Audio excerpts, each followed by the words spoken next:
안녕하세요. 저는 예수성대 CCC 이하민 팀장입니다. 이번 한 주 동안 각자의 학업과 엘터에서 역할을 다하신 독자 여러분께 정말 수고하셨다는 말씀 전하고 싶습니다.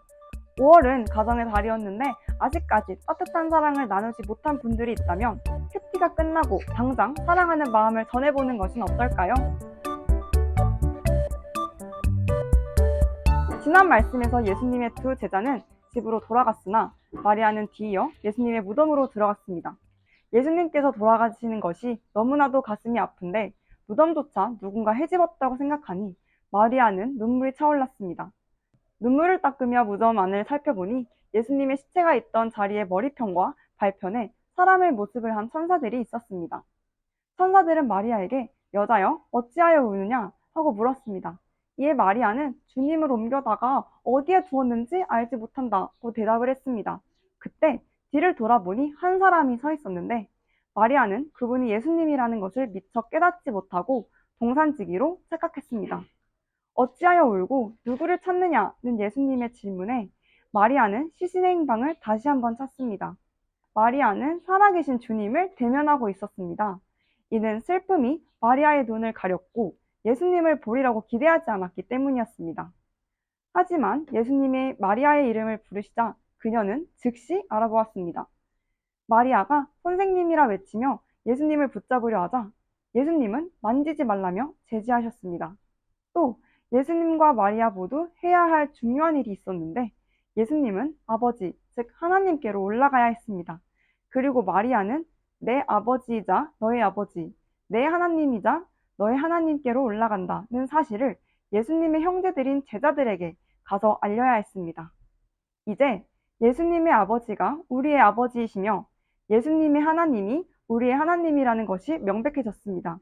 이는 예수님의 죽음과 부활을 통해 우리와 하나님 사이에 새로운 관계가 형성되었음을 알려줍니다.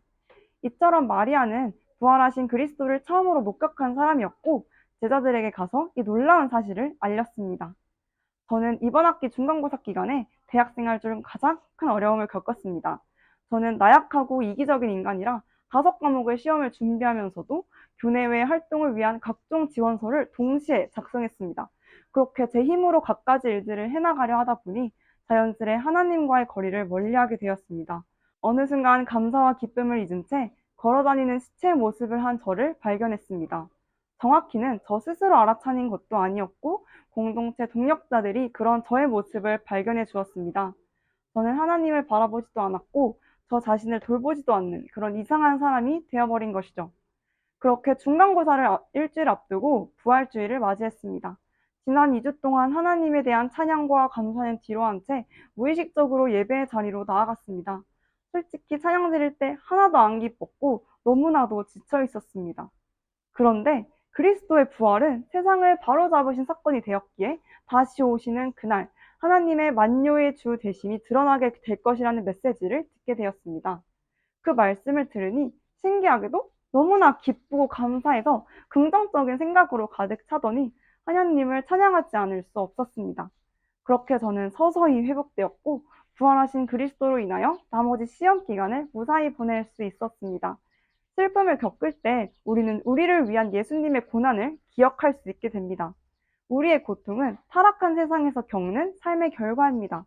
하지만 예수님의 고통은 죄악된 세상에서 거주하는 우리를 위한 사랑의 결과입니다. 여러분, 우리의 고통은 당연한 것이며 피할 수도 없습니다.